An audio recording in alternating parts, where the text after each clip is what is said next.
노화 멈추는 진짜 비밀. 어떤 80대 노인들은 여전히 테니스를 치고 세계 여행을 하는 반면 다른 노인들은 침대에서 일어나기조차 힘들어하는 이유가 무엇인지 궁금해 본 적 있으신가요? 그 차이는 윤이나 유전 때문만이 아닙니다. 황금기를 번성하며 보낼지, 그저 생존하며 보낼지를 결정하는 것은 65세 전후에 일어나는 일입니다.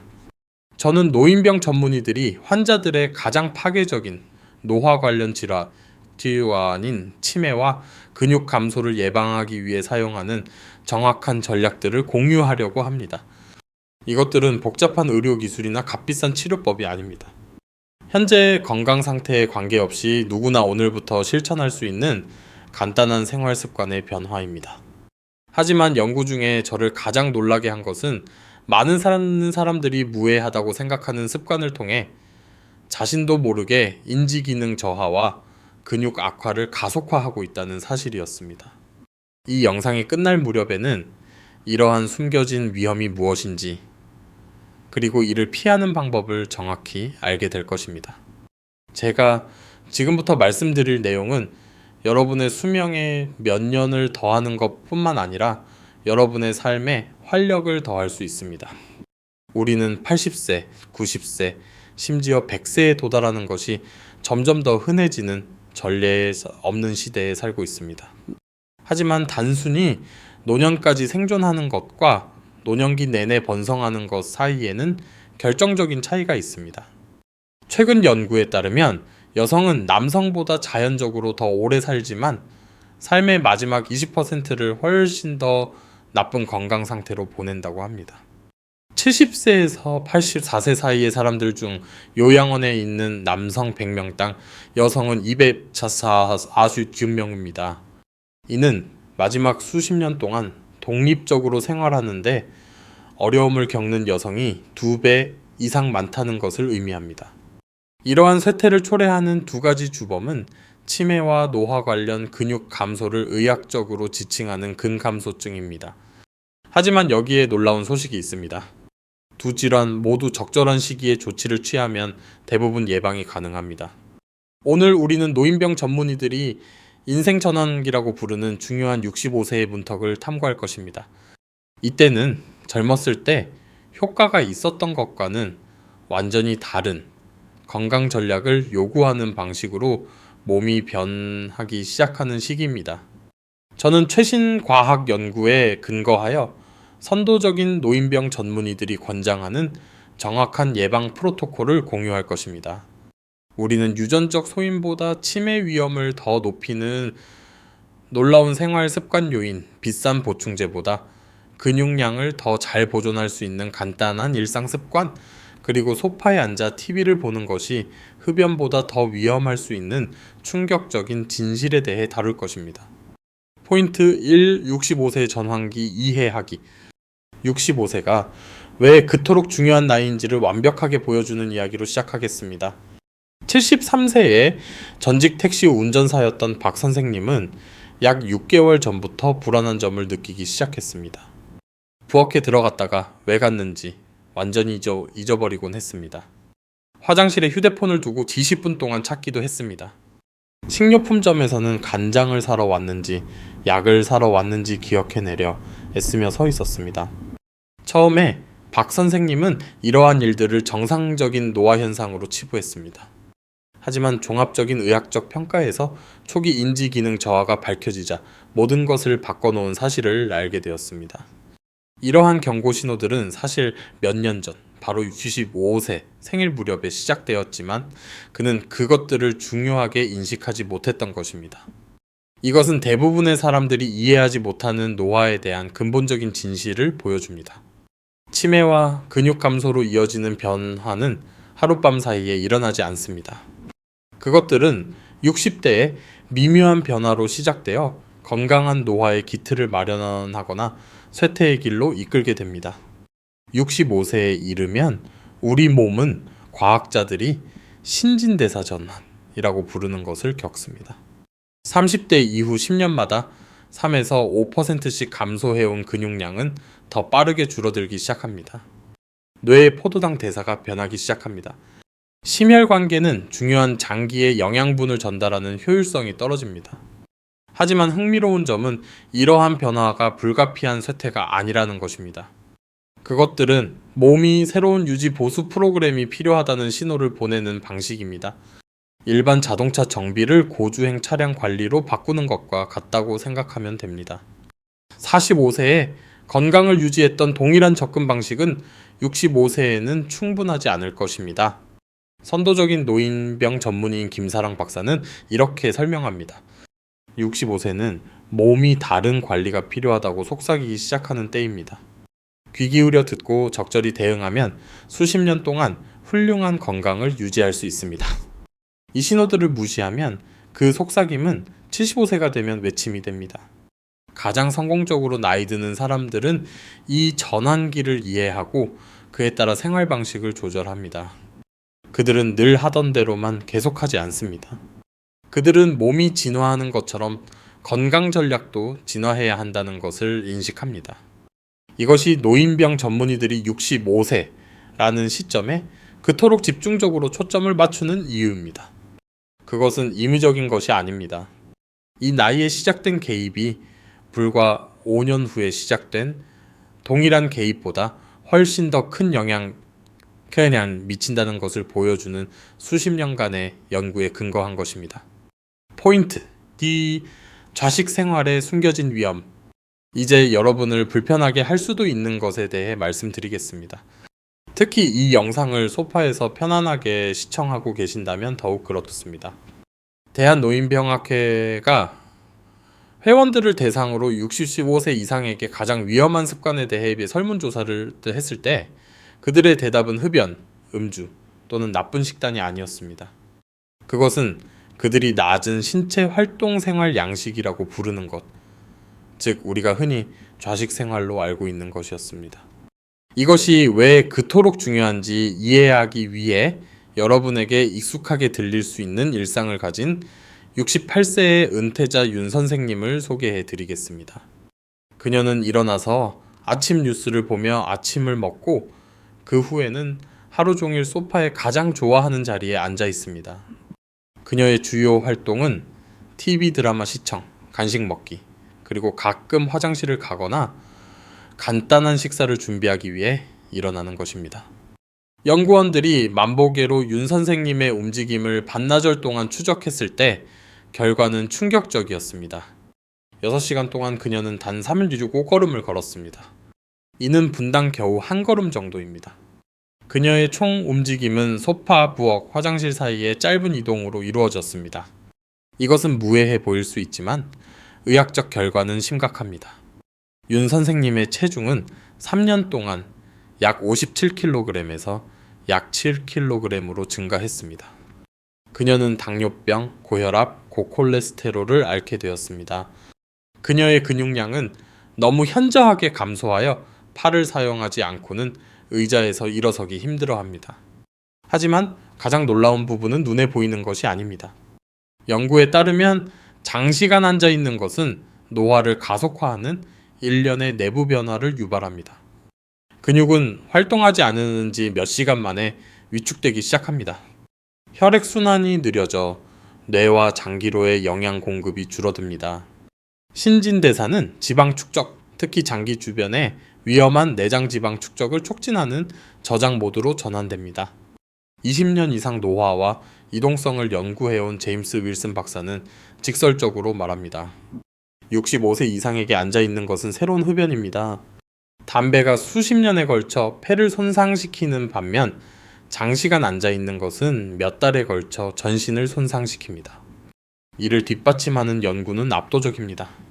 수천 명의 노인을 추적한 연구에 따르면 하루 대부분을 앉아서 보낸 사람들은 하루 종일 활동적인 사람들에 비해 인지 기능 저하 위험이 2배, 심혈관 질환 발생 위험이 3배, 전체 사망률이 40% 더 높았습니다.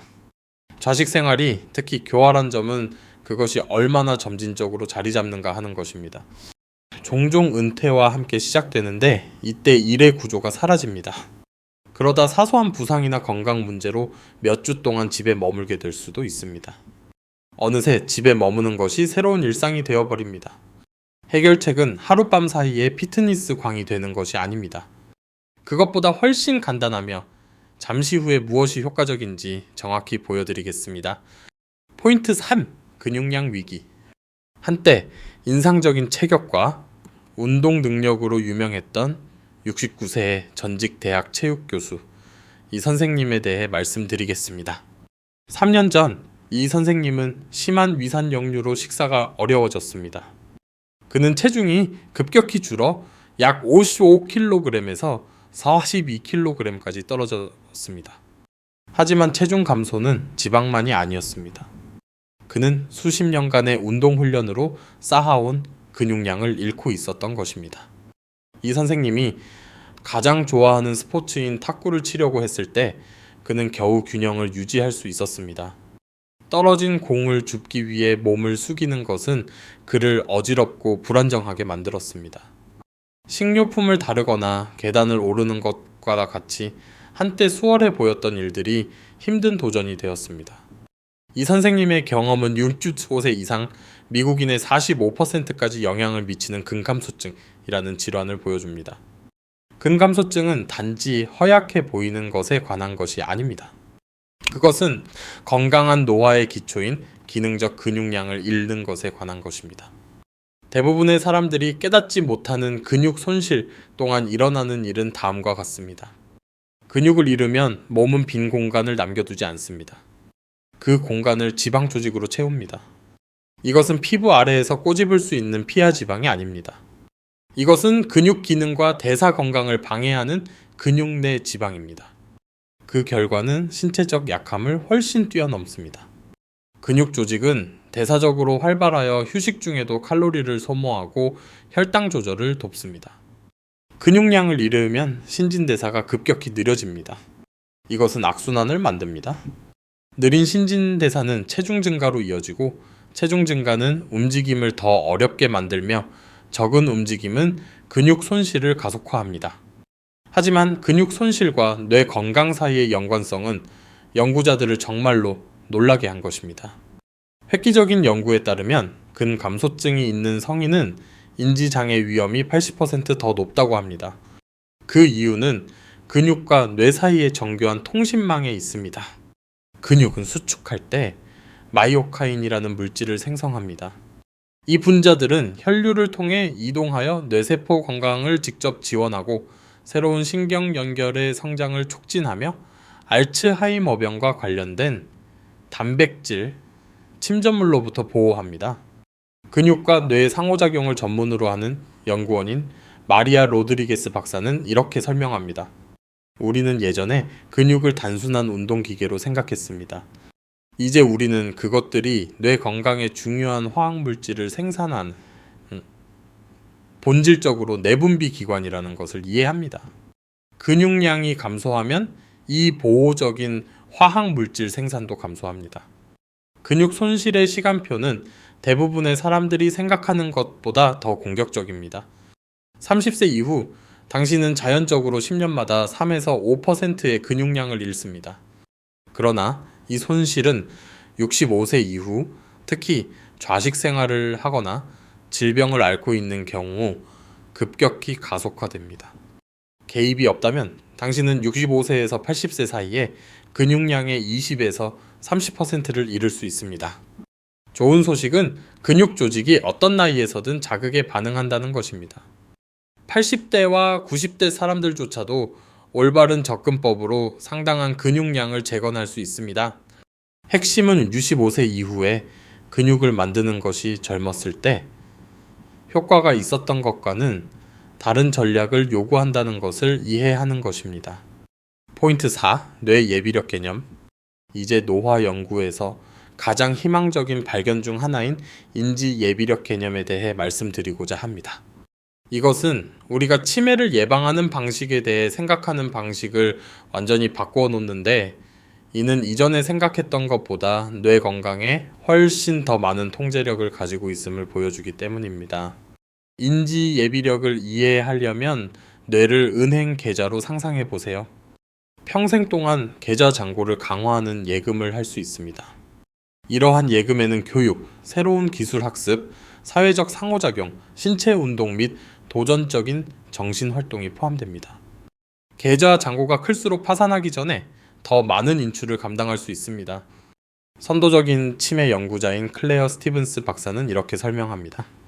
두 사람이 뇌에 동일한 양의 알츠하이머 단백질 침전물을 가지고 있을 수 있지만 인지 예비력이 높은 사람은 활용할 수 있는 신경 자원이 더 많기 때문에 수년 더 정상적으로 기능할 수 있습니다. 이 개념은 메리 수녀와 같은 사람들을 연구하면서 나타났습니다. 그녀는 101세까지 살았고 사망할 때까지 날카로운 정신 기능을 유지했으며 부검 시 뇌에 광범위한 알츠하이머 병리가 있었음에도 불구하고 그랬습니다.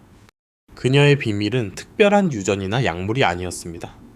그것은 막대한 인지 예비력을 구축한 평생의 지적 자극, 사회적 참여 및 신체 활동이었습니다. 인지 예비력의 아름다움은 어떤 나이에서든 구축할 수 있다는 것이지만 65세 이후에 하는 투자는 특히 가치가 있습니다.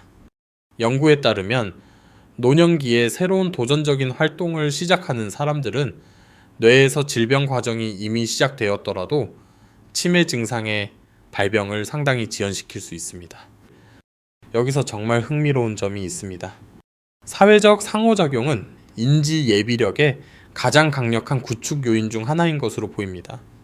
복잡한 사회적 상황에 참여할 때 뇌는 얼굴 표정, 목소리 톤, 사회적 맥락, 감정적 흐름 및 적절한 반응과 같은 여러 정보 흐름을 신속하게 처리해야 합니다.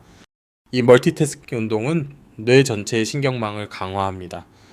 6년 동안 2,000명의 노인을 추적한 연구에 따르면 풍부한 사회생활을 하는 사람들은 고립된 개인보다 인지 저하가 70% 적었습니다. 보호 효과는 흡연이나 만성 질환과 같은 부정적인 요인을 능가할 정도로 강력했습니다. 그러나 모든 정신 활동이 동일하게 만들어지는 것은 아닙니다. 십자 말풀이와 스우도쿠는 도움이 되지만 주로 특정 인지 영역을 단련합니다. 사회적 상호작용, 새로운 기술 학습 및 협응이 필요한 신체 활동은 훨씬 더 광범위한 뇌 자극을 제공합니다. 스티븐스 박사는 이렇게 말합니다. 대부분의 사람들이 하는 가장 인지적으로 힘든 일은 복잡한 사회적 상호작용을 헤쳐나가는 것입니다. 그것은 감정적 만족을 제공하면서 동시에 여러 뇌 시스템을 단련하기 때문에 어떤 뇌 훈련 앱보다 낫습니다. 이 연구는 노화에 접근하는 방식에 심오한 영향을 미칩니다. 정신 쇠퇴를 불가피한 것으로 보는 대신 수십 년 동안 당신을 보호하는 인지적 방어력을 적극적으로 구축할 수 있습니다. 포인트 5. 지중해식 해결책과 영양 전략. 식단을 통해 치매를 예방하는 방법에 대해 의사들이 생각하는 방식을 완전히 바꿔놓은 획기적인 연구에 대해 말씀드리겠습니다. 연구자들은 5개 유럽 국가에서 7,000명 이상의 사람들을 10년 이상 추적하여 지중해식 식단을 따르는 사람들과 일반적인 서양식 식단을 먹는 사람들을 비교했습니다. 결과는 놀라웠습니다. 지중해식 접근법을 따른 사람들은 인지 기능 저하 위험이 35% 낮았고 알츠하이머병 발병률이 40% 감소했습니다. 하지만 이 연구를 다른 연구들과 다르게 만든 것은 연구자들이 사람들의 기존 식습관을 관찰하기만 한 것이 아니라는 점입니다. 그들은 실제로 한 그룹에게 지중해식 식단을 따르는 법을 가르치고 준수를 보장하기 위해 올리브유와 견과류를 제공했습니다. 수석 연구원인 레이첼 마르티네즈 박사는 이 식단이 왜 그토록 보호 효과가 있는지 설명합니다. 지중해식 식단은 단지 개별 영양소에 관한 것이 아닙니다. 그것은 항산화제, 건강한 지방, 그리고 항염증 화합물이 함께 작용하여 뇌세포를 보호하고 인지 기능을 유지하는 시너지 효과를 만드는 것에 관한 것입니다. 하지만 이 연구를 65세 이상을 위한 실용적인 조언으로 바꾸려면 몇 가지 특정 과제를 이해해야 합니다. 나이가 들면서 식욕이 종종 감소하고 미각이 저하될 수 있으며 특정 음식을 씹는 데 어려움을 겪을 수 있습니다. 많은 노인들이 준비하고 소화하기 쉽기 때문에 흰 빵과 쌀과 같은 단순 탄수화물을 먹는 함정에 빠집니다. 문제는 이러한 유형의 식사 패턴이 인지 기능 저하와 근육 감소를 모두 가속화한다는 것입니다. 단순 탄수화물은 시간이 지남에 따라 뇌의 혈관을 손상시키는 혈당 급등을 유발합니다. 또한 근육이 유지 및 수리에 필요한 단백질 없이 칼로리만 제공합니다. 다음은 노인을 위해 특별히 맞춤화된 지중해식 접근법입니다. 매 식사 때마다 다채로운 채소를 섭취하는 데 집중하세요. 반찬으로 저만이 아니라 주요 구성 요소로서 말입니다. 진한 보라색 가지, 밝은 빨간색 토마토, 짙은 잎 채소, 그리고 주황색 고구마는 뇌세포를 손상으로부터 보호하는 다양한 종류의 항산화제를 제공합니다. 건강한 지방은 65세 이후에 더욱 중요해집니다. 뇌에는 60%가 지방이며 신경세포 주위의 보호막을 유지하기 위해 특정 유형의 지방이 필요합니다. 올리브유, 아보카도, 견과류, 그리고 연어와 같은 지방이 많은 생선은 이러한 필수 지방을 제공하면서 지용성 비타민의 흡수를 돕습니다. 하지만 노인 영양에서 가장 간과되는 측면은 단백질 섭취 시기와 품질입니다. 65세 이상인 대부분의 사람들은 아침과 점심에 단백질을 거의 섭취하지 않고 저녁에 많은 양을 섭취합니다. 이 패턴은 하루 종일 꾸준한 아미노산 공급이 필요한 근육, 단백질 합성을 지원하지 않습니다.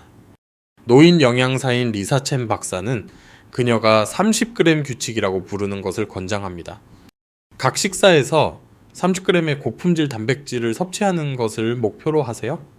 이것은 아침에 달걀 3개와 그릭 요거트, 점심에 퀴노아와 함께 손바닥 크기의 생선 한 조각, 그리고 저녁에 채소와 함께 살코기, 쇠고기나 렌틸콩일 수 있습니다. 이 접근법을 뒷받침하는 연구는 설득력이 있습니다. 연구에 따르면 하루 종일 단백질을 고르게 분배하는 노인들은 총 일일 단백질 섭취량이 동일하더라도 대부분의 단백질을 한 끼에 섭취하는 사람들보다 훨씬 더 많은 근육량을 유지합니다. 이를 실행하는 간단한 방법은 다음과 같습니다. 모든 식사와 간식에서 단백질을 주연으로 만드세요. 아침에 잼을 바른 토스트 대신 통곡물 토스트와 달걀을 드세요. 닭고기 몇 조각이 들어간 샐러드 대신 닭고기와 약간의 채소를 곁들여 드세요. 이러한 관점의 전환은 근육량과 인지 기능을 유지하는 데 엄청난 차이를 만듭니다. 포인트 6. 실제로 효과가 있는 운동 처방. 이제 운동에 대해 이야기해 봅시다. 하지만 여러분이 예상하는 방식과는 다를 것입니다. 헬스장에서 몇 시간씩 보내거나 마라톤을 뛰어야 한다는 말은 모두 잊으세요. 65세 이후 치매와 근육 감소를 예방하는 가장 효과적인 운동 프로그램은 놀라울 정도로 간단하며 거의 누구나 할 수 있습니다. 수십 년간 좌식 생활을 하다가 65세에 수영을 시작한 82세의 박 여사님의 이야기를 들려드리겠습니다. 82세의 건강을 유지하는 비결을 묻자 그녀는 이렇게 말했습니다. 저는 일주일에 3번 80세가 넘는 사람들과 수영을 합니다. 우리는 17년 동안 이렇게 해왔습니다. 우리 중 누구도 심각한 일로 병원에 간 적이 없습니다. 수영이 최고의 약입니다. 하지만 이러한 효과를 얻기 위해 수영 선수가 될 필요는 없습니다. 연구에 따르면 뇌와 근육 보호를 위한 최소 유효 운동량은 대부분의 사람들이 생각하는 것보다 훨씬 낮습니다. 노화 저널에 발표된 획기적인 연구에 따르면 일주일에 단 150분의 중강도 활동, 즉 하루에 약 22분만으로도 치매 위험을 최대 50%까지 줄일 수 있습니다. 중강도 활동의 기준은 다음과 같습니다. 대화를 나눌 수는 있지만 약간 숨이 찰 정도의 빠른 걷기. 65세 이상인 대부분의 사람들에게 이는 시속 약 8km로 걷거나 6km를 20분 안에 걷는 것을 의미합니다. 하지만 강도보다 타이밍이 더 중요합니다. 가장 성공적인 노인들은 길고 힘든 운동을 하지 않습니다. 그들은 하루 종일 짧은 시간 동안 활동을 분산시킵니다. 운동 간식이라고 불리는 이 접근법은 더 지속 가능하며 실제로 근육량과 인지 기능을 유지하는 데 더 효과적입니다. 노인 운동 생리학을 전문으로 하는 로버트 김 박사는 이렇게 설명합니다. 근육과 뇌는 한 번의 긴 운동 후 몇 시간 동안 활동하지 않는 것보다 빈번하고 짧은 자극에 더 잘 반응합니다. 비타민을 복용하는 것과 같다고 생각하세요. 한 번에 모두 복용하는 것보다 하루 종일 꾸준히 복용할 때 더 좋은 결과를 얻습니다. 65세 이상에게 가장 효과적인 운동 처방은 저항 운동, 유산소 활동, 그리고 균형 운동 세 가지 요소를 결합합니다. 하지만 이 세 가지 모두 놀라울 정도로 간단한 활동으로 달성할 수 있습니다. 저항 운동에는 웨이트나 헬스장 장비가 필요하지 않습니다. 변형 스쿼트, 벽 푸시업, 낮은 계단에서의 스텝업과 같은 맨몸 운동은 훌륭한 근육 자극을 제공합니다. 핵심은 점진적 과부하입니다. 근력이 향상됨에 따라 운동을 점차 약간 더 어렵게 만드는 것입니다. 심혈관 건강을 위해서는 걷기가 여전히 황금 표준이지만 몇 가지 전략적인 수정이 필요합니다. 평평한 표면에서 걷는 대신 가능하면 언덕이나 계단을 포함시키세요. 편안하다면 중량 조끼를 사용하되 체중의 5%부터 시작하세요. 추가적인 저항은 걷기의 근육 형성 효과를 크게 증가시킵니다. 균형 훈련은 종종 간과되지만 독립성을 유지하는 데 매우 중요합니다. 양치질을 하면서 한 발로 서기, 일직선으로 발 뒤꿈치와 발끝을 맞대고 걷기, 또는 태극권 동작을 연습하는 것과 같은 간단한 활동은 인지적 이점을 제공하면서 낙상 위험을 극적으로 줄일 수 있습니다. 대부분의 사람들에게 효과적인 주간 일정은 다음과 같습니다. 일주일에 3일, 2회에서 30분간 저항 운동을 하고 다른 3일은 빠른 걷기나 다른 유산소 활동과 번갈아 합니다. 하루는 완전한 휴식이나 부드러운 스트레칭을 합니다. 이 패턴은 적절한 회복을 허용하면서 적응을 위한 충분한 자극을 제공합니다. 하지만 가장 중요한 요소는 강도보다 일관성입니다. 연구에 따르면 꾸준히 운동하는 사람들이 강도 높게 운동하지만 간헐적으로 하는 사람들보다 더 나은 결과를 보인다고 일관되게 나타납니다. 목표는 몇 주 안에 얼마나 강한지 증명하는 것이 아니라 몇 년 동안 유지할 수 있는 지속 가능한 패턴을 만드는 것입니다. 포인트 7. 치아 건강과 수면의 놀라운 역할. 여기 여러분을 놀라게 할 만한 사실이 있습니다. 여러분의 치아는 치매를 예방하는 가장 중요한 도구 중 하나일 수 있습니다.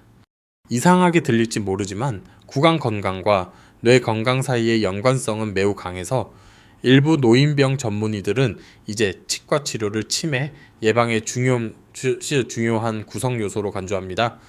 앞서 언급했던 스티븐스 박사는 이렇게 말합니다. 제가 제 기억력 클리닉에서 환자들을 볼 때 종종 그들의 치아 건강을 보고 그들의 인지 상태를 예측할 수 있습니다. 치아가 좋고 잇몸이 건강한 사람들은 더 나은 인지 기능을 유지하는 경향이 있는 반면 구강 건강이 좋지 않은 사람들은 더 빠른 쇠퇴를 보입니다. 이 연관성 뒤에 있는 메커니즘은 만성염증과 관련이 있습니다. 나쁜 치아 위생은 잇몸 질환으로 이어져 혈류의 염증성 화학 물질의 지속적인 원천을 만듭니다. 이러한 염증 분자는 뇌로 이동하여 정상적인 신경 기능을 방해하고 알츠하이머병과 관련된 아밀로이드 플라크 형성을 가속화합니다. 하지만 훨씬 더 직접적인 경로가 있습니다.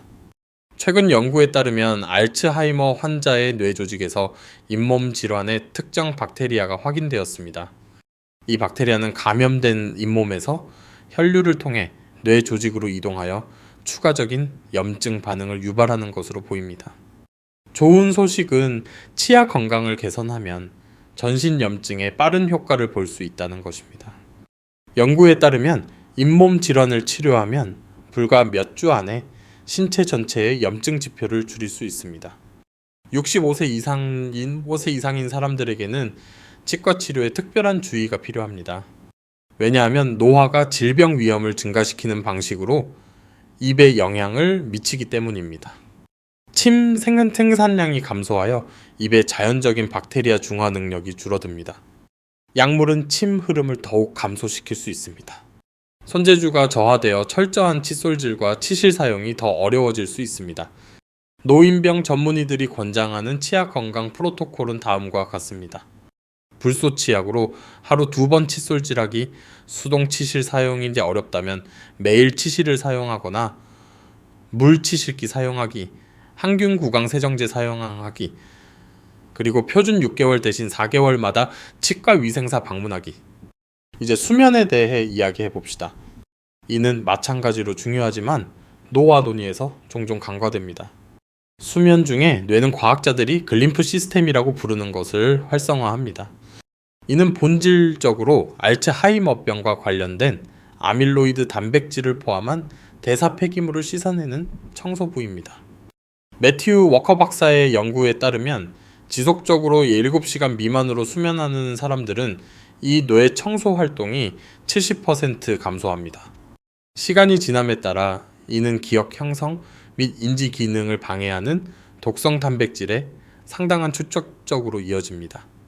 그러나 수면 구조의 변화, 약물 사용 증가, 그리고 기저질환으로 인해 65세 이후에는 수면의 질이 더 어려워집니다. 핵심은 수면 전문가들이 수면 위생이라고 부르는 것을 최적화하는 것입니다. 즉, 양질의 휴식을 촉진하는 환경적 및 행동적 요인입니다. 65세 이상에게 가장 효과적인 수면 개선 방법은 다음과 같습니다.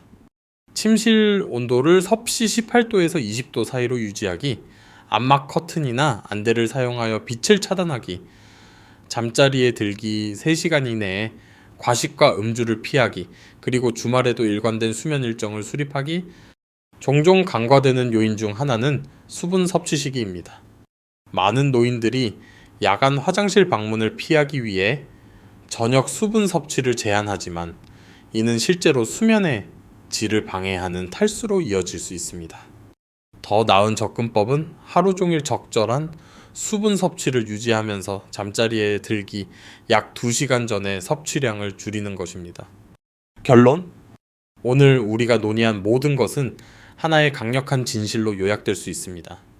성공적인 노화는 윤이나 유전 때문이 아닙니다. 그것은 현재 나이나 건강 상태에 관계없이 지금 당장 정보에 입각한 결정을 내리는 것에 관한 것입니다. 우리가 다룬 모든 전략을 통합한 간단한 행동 계획을 드리겠습니다.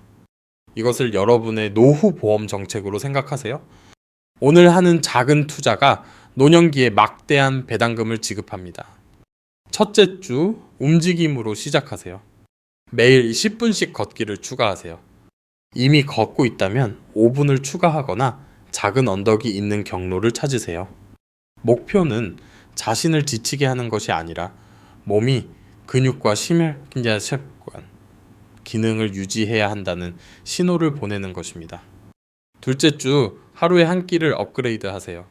아침, 점심 또는 저녁 중 하나를 선택하여 채소, 건강한 지방, 그리고 고품질 단백질이 풍부한 지중해식으로 만드세요. 다음 식사로 넘어가기 전에 이 한 끼를 마스터하세요. 셋째 주 일주일에 2번 저항 운동을 추가하세요. 벽 푸시업, 의자 스쿼트, 종아리 들어올리기와 같은 맨몸 운동으로 시작하세요. 총 15분에서 20분을 투자하세요. 근육은 며칠 안에 반응하기 시작할 것입니다. 넷째 주 수면 환경과 치아 관리 루틴을 최적화하세요. 침실을 더 시원하고 어둡게 만드세요. 최근에 치과 검진을 받지 않았다면 예약하세요. 이것들은 노화와 관련 없어 보일 수 있지만 여러분이 할 수 있는 가장 강력한 개입 중 하나입니다. 이 접근법의 아름다운 점은 각 요소가 서로를 지원한다는 것입니다. 더 나은 수면은 운동에 필요한 에너지를 향상시킵니다. 운동은 수면의 질을 향상시킵니다. 좋은 영양은 신체적 및 인지적 기능을 모두 지원합니다. 사회적 참여는 건강의 모든 측면을 향상시킵니다. 앞서 만난 82세의 수영선수 박 여사님을 기억하세요. 그녀는 완벽한 건강이나 무한한 에너지로 변신을 시작하지 않았습니다. 그녀는 65세에 새로운 것을 시도하기로 한 하나의 결정으로 시작했습니다. 17년 후, 그녀는 그녀 나이의 절반인 많은 사람들보다 더 건강합니다. 지금 당신의 나이는 시작하려는 의지만큼 중요하지 않습니다. 당신이 55세, 65세, 75세 또는 그 이상이든 당신의 몸은 적응하고 개선하는 놀라운 능력을 유지하고 있습니다. 우리가 논의한 전략들은 당신의 몸의 자연적인 수리 및 유지 시스템과 일치하기 때문에 효과가 있습니다. 하지만 제가 가장 기억해 주셨으면 하는 것은 이것입니다. 성공적인 노화는 죽음을 피하는 것이 아닙니다. 그것은 가능한 한 오랫동안 삶을 온전히 포용하는 것입니다. 그것은 당신에게 기쁨을 주는 독립성, 관계, 그리고 활동을 유지하는 것입니다. 그것은 다른 사람들에게 자신감과 우아함으로 나이 들도록 영감을 주는 사람이 되는 것입니다. 선택은 당신의 것입니다. 당신은 점차 능력을 감소시키는 습관을 계속할 수도 있고 수십 년 동안 신체적 및 인지적 기능을 보호하고 향상시키는 전략을 실행할 수도 있습니다. 오늘 시작하세요. 작게 시작하세요. 하지만 시작하세요. 당신의 미래의 자신은 당신이 지금 내리는 모든 긍정적인 선택에 대해 감사할 것입니다. 이 영상이 여러분에게 건강한 노화를 위한 희망과 실용적인 전략을 주었다면 이 정보가 필요한 사람과 공유해 주세요. 함께라면 우리 사회가 나이 들어가는 방식에 대한 생각을 바꿀 수 있습니다. 더 많은 증거 기반 건강 콘텐츠를 위해 구독해 주시고 다음 영상에서 뵙겠습니다.